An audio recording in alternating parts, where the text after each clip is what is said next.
Welcome back to YouTube channel.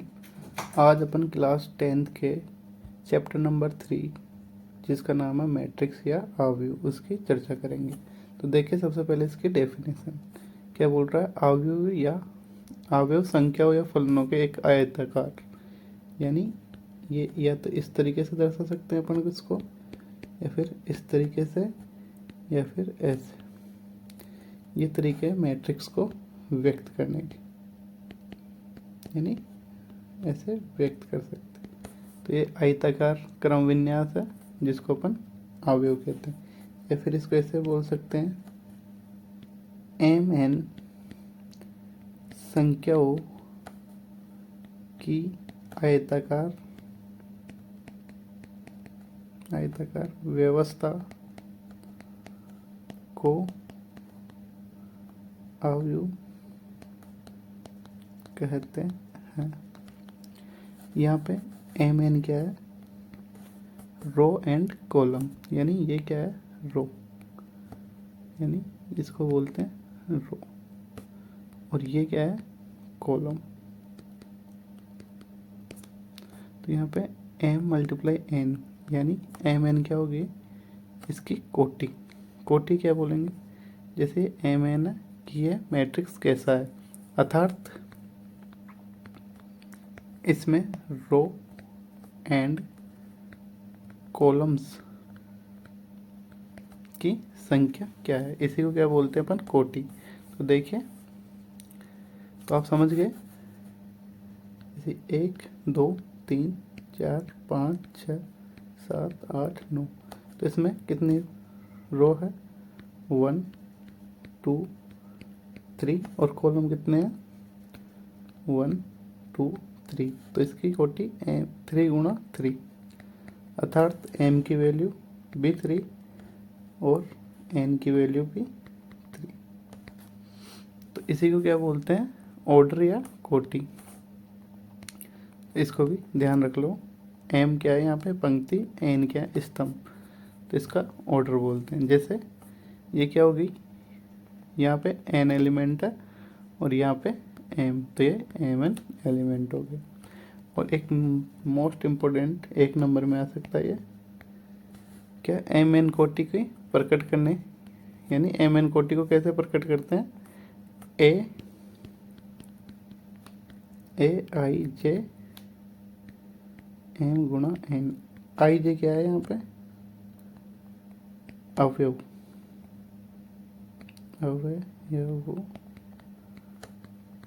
की व्यवस्था या फिर पोजीशन। और यहाँ पे देखिए, ये सब क्या होंगे, रियल नंबर होंगे, ठीक है। तो ये दोनों पॉइंट देख लें। अब आते हैं अपन टाइप्स ऑफ मैट्रिक्स। तो मैट्रिक्स बहुत सारे टाइप के होते हैं, पर अपने एक है कॉलम मैट्रिक्स, यानी स्तंभ मैट्रिक्स। तो इसकी डेफिनेशन होगी, जिसमें केवल एक स्तंभ हो, जैसे m गुणा n, यानी n की वैल्यू क्या हो, 1। जैसे आप देख सकते हो यहाँ पे कोटि, और ऐसे भी याद कर सकते हो। सेकंड होता है अपना रो, यानी जिसमें पंक्ति की संख्या 1 हो, एक पंक्ति हो, यानी 1 गुणा n। आगे आओ आप स्क्वायर मैट्रिक्स, यानी वर्गाकार, यानी जैसे 2 क्रॉस 2 3 क्रॉस 3, यानी रो इक्वल क्या हो, कॉलम, अर्थात m इक्वल n। देखो m इक्वल n बहुत इंपॉर्टेंट है, इसी के साथ ही सारे क्वेश्चन मिलेंगे आपको एग्जाम में। तो देखिए, यानी रो एंड कॉलम्स की संख्या समान हो, वही क्या होगा, स्क्वायर मैट्रिक्स, बहुत इंपॉर्टेंट है। आ जाइए, अवयव जिस प्रकार, ठीक है, आप ये डेफिनेशन है देख लेना। अब आ जाओ डायगोनल, यानी ये किसी का पार्ट है स्क्वायर मैट्रिक्स का ही। तो डायगोनल मैट्रिक्स क्या होती है, जिनके डायगोनल्स के अवयव हो, बाकी सभी जीरो हो, यानी डायगोनल्स के अतिरिक्त सभी अवयव जीरो हो, यानी जैसे 5 4 0 0, ठीक है, 2 क्रॉस 2 की है क्योंकि यहाँ पे रो और कॉलम, रो है और ये कॉलम। ऐसे 3 4 7 8 9 4 3 2 4, तो ये क्या है 3 क्रॉस 3 की। तो यहाँ पे देखो ये कौन सा है, कोटि। टोटल एलिमेंट्स कितने हो जाएंगे इसमें, टोटल एलिमेंट्स यानी अवयव 3 क्रॉस 3 यानी 9, 3 क्रॉस 3 इक्वल टू 9। अगर यहाँ 0 कर दूँ मैं, यहाँ भी 0 कर दूँ, यहाँ भी 0, ये 0, ये 0, ये 0, तो ये कौन सा मैट्रिक्स हो जाएगा, डायगोनल। तो ये भी ध्यान रखना। अब आ जाओ स्केलन मैट्रिक्स।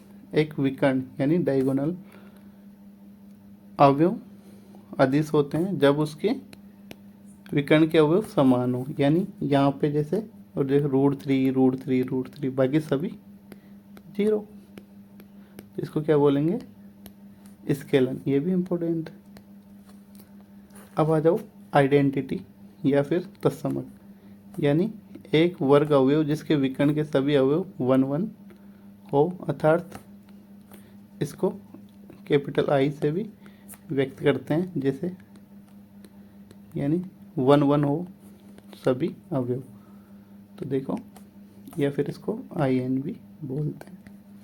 इसको इसकी एक प्रॉपर्टी और लिख लो, आइडेंटिटी मैट्रिक्स को किसी भी मैट्रिक्स से मल्टीप्लाइड करने पर वही मैट्रिक्स पुनः आ जाती है। तो ये भी आप याद रखना। अब आ जाओ जीरो मैट्रिक्स यानी नल मैट्रिक्स, यानी ऑल, इसको कैपिटल O से दर्शाते हैं, यानी ऑल एलिमेंट्स आर 0, तो 0 एलिमेंट। देखो 1 मार्क, ये टोटल चैप्टर अपना, टोटल चैप्टर अपना 5 मार्क्स का है, जिसमें से 1 मार्क्स की आपकी डेफिनेशंस आ सकती है। देखो एक इम्पोर्टेंट पॉइंट है, समानता यानी मैट्रिक्स की इक्वलिटी। जैसे कोई मैट्रिक्स A है और एक है B, समान कब होंगे, तो वे समान कोटि के होंगे, यानी M = N, यानी जिसकी A की Mn इक्वल होगी B की Mn, यानी रो एंड कॉलम की। अर्थात आप ये डेफिनेशन में भी देख सकते हो। जैसे इसमें कितना है 2 क्रॉस 2 की, ये भी 2 क्रॉस 2 की, तो ये भी 2 क्रॉस 2 की, यानी ऑर्डर क्या होंगे इसमें सेम, अर्थात M गुणा N, M गुणा N, ये वाला रिलेशन होगा। चलो आइए जल्दी से क्वेश्चंस कर लेते हैं। क्वेश्चन नंबर फर्स्ट देखिए, क्या दे रखा है, एक मैट्रिक्स दे रखा है और कोटि ज्ञात करनी है। तो देखो 1 2 3 4, ये क्या है, इसको क्या बोला था मैंने, रो, और ये क्या है, कॉलम। 1 2 3 4, तो 4 क्रॉस 4 की मैट्रिक्स है, तो इसका ऑर्डर क्या हो जाएगा 4 क्रॉस 4। अवयव की संख्या 4 × 4 = 16। और अब जैसे पोजीशन बतानी है बेटा, पोजीशंस कैसे देखेंगे, देखिए पोजीशंस, ये क्या है, A1 1, A2 A1 2, A1 3, ऐसे चल रहा है। ऐसे ही A2 1 A2 2 A2 3 ऐसे चल रहा है। A3 1 A3 2 A3 3,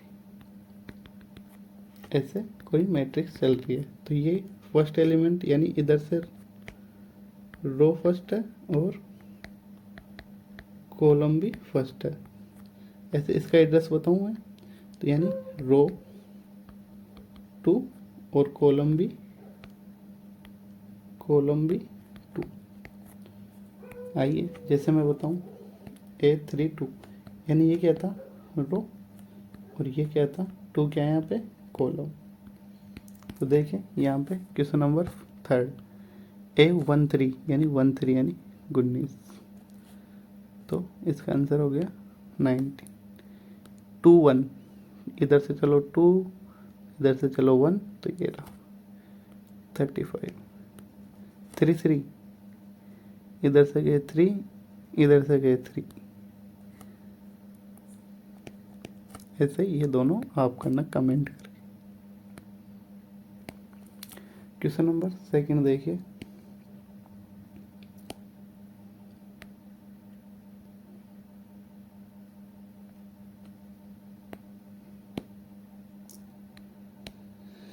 question number 2 क्या बोल रहा है, यदि किसी अवयव में 24 यानी किसी मैट्रिक्स में 24 अपने एलिमेंट्स है तो उनकी कोटि बताना। संभव कोटि क्या बनती, या तो 1 क्रॉस 24 का होगा यानी ये क्या है रो और ये क्या है कॉलम, या फिर 2 क्रॉस 12 का हो सकता है, या 3 क्रॉस 8 का हो सकता है, क्योंकि देखो मल्टीप्लाई क्या होगा 24, इसका भी 24, इसका भी 24, या फिर 4 मल्टीप्लाई 6 हो सकता है, या फिर 6 मल्टीप्लाई 4 इसका उल्टा भी सही है, या फिर 3 मल्टीप्लाई 8 ये भी सही है, यानी 8 मल्टीप्लाई 3 ये भी सही है, 12 मल्टीप्लाई 2 भी सही है, 24 मल्टीप्लाई 1 भी सही है। तो ये इसके पॉसिबल्स ऑर्डर होंगे। अब उसके बाद में क्या पूछा है, अगर 13 हो, यानी अब देखो एक ट्रिक बता देता हूँ मैं आपको। ट्रिक क्या है, अगर सम नंबर हो तो ऐसे सॉल्व करेंगे, अगर ओड नंबर हो यानी विषम तो कैसे करेंगे, ओड को लिखो और एक तो ऐसे लिख दो, या फिर 1 मल्टीप्लाई 30। तो ओनली 2 पॉसिबल है, यानी 2 तरीके ही पॉसिबल है। तो ये हो गया रो, ये हो गया कॉलम, ये हो गया रो। क्वेश्चन नंबर 3 HW है, कमेंट करके बताना। उसके बाद 4 क्वेश्चन नंबर 4।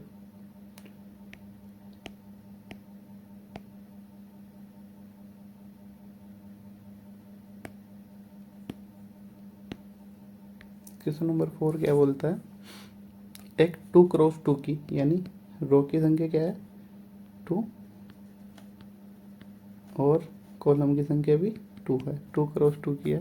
तो देखिए यहाँ पे A1 1 A2 A1 2 A2 1 A2 2, अर्थात मैं एक दो बार और लिख देता हूँ, इसको ऐसे लिख सकते हैं A1 1 A1 2 A2 1 A2 2, यानी एड्रेस करते हैं। जैसे A12 है यानी ये तो क्या है रो और ये क्या है कॉलम। अब देखिए फर्स्ट क्वेश्चन देखिए क्या बोल रहा है। First question AIJ equal to 1 यानी I प्लस J का होल स्क्वायर बाई 2।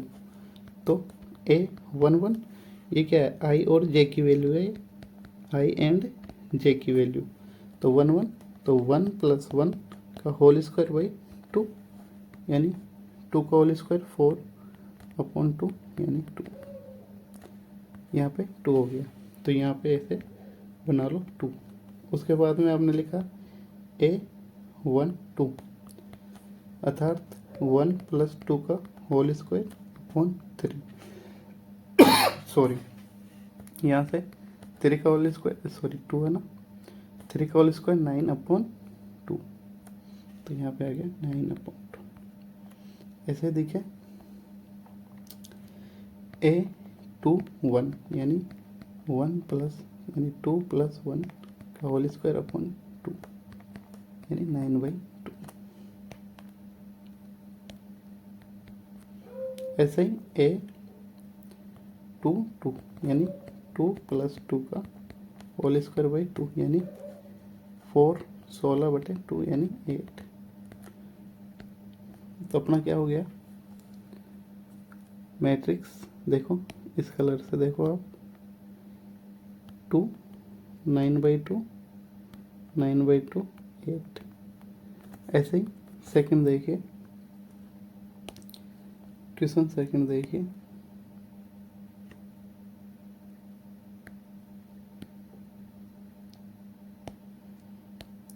क्या बोल रहा है A11 A12 A21 A22।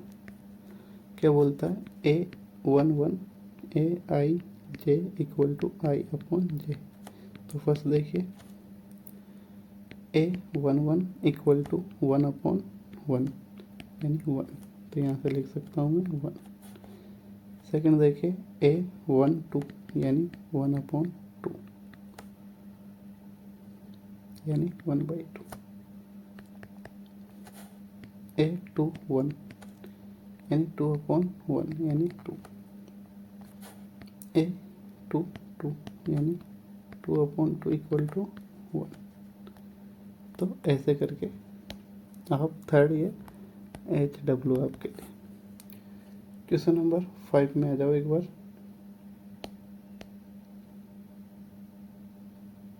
Question number 5 क्या बोलता है,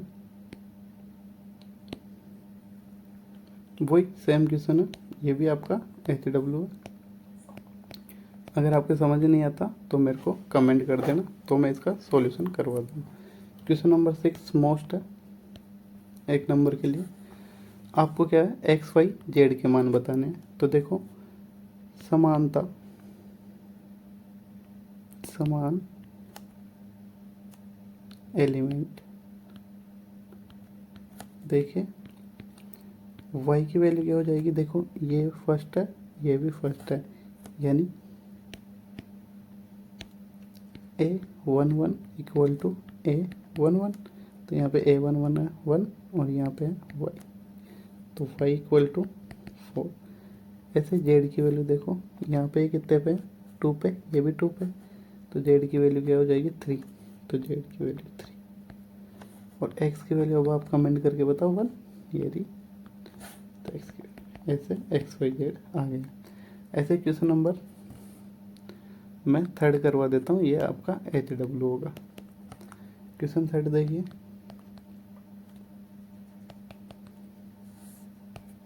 क्या बोलता है क्वेश्चन, यानी यहाँ से देखिए कंपेयर कर लो आप,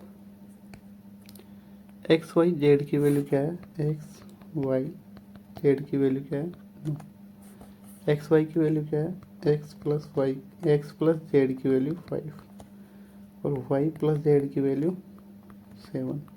तो यहाँ से देखो इक्वेशन फर्स्ट सेकंड और थर्ड मान लो। तो इक्वेशन फर्स्ट और सेकंड को देखो, यहाँ एक्स और जेड यानी इन दोनों की वैल्यू 5 है, तो वाई की वैल्यू ऑटोमेटिक 4 हो जाएगी।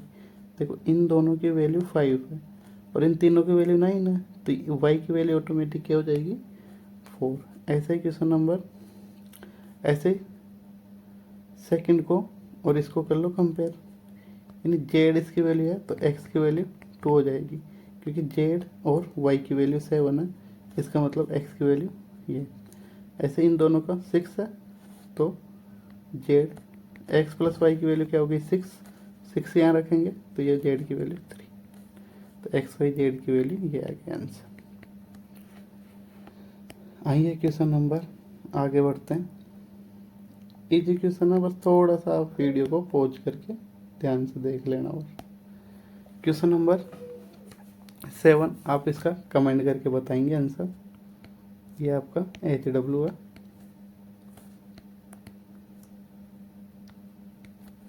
उसके बाद में आपको पता है वर्ग अवयव, अभी अपन ने डेफिनेशंस में पढ़ा था, इम्पोर्टेंट कर लेना, मोस्ट इम्पोर्टेंट। क्या होता है वर्ग अवयव में, रो एंड कॉलम इक्वल होते हैं, तो ये ऑप्शन सी आंसर। ऐसे क्या बोल रहा है बताना इसका ऑप्शन, एक्स की वैल्यू वाई की वैल्यू निकाल के 3x + 7 = 0 होगा। देखो ये फर्स्ट है ये भी फर्स्ट है, उसके बाद में क्या बोल रहा है, y माइनस के 2 इक्वल टू 5 होगा, ये और ये। यहाँ से y इक्वल टू 5 प्लस 2 यानी 7, तो y की वैल्यू आ गई 7। वहीं यहीं से देखो 2 माइनस 3x इक्वल टू 4, यानी 3x इक्वल टू 4 माइनस का 2, तो 3x इक्वल टू माइनस का 2, तो x की वैल्यू माइनस का 2/3। तो x की वैल्यू एक ही रही, तो दो वैल्यू तो पॉसिबल नहीं है, तो ये बी ऑप्शन हो जाएगा। क्वेश्चन नंबर 10 क्या बोल रहा है, 3x3 की कुल कितने 0 या 1 है। तो यहाँ पे 0 या 1 की संख्या बतानी है। तो देखिए कैसे करेंगे सोल्व।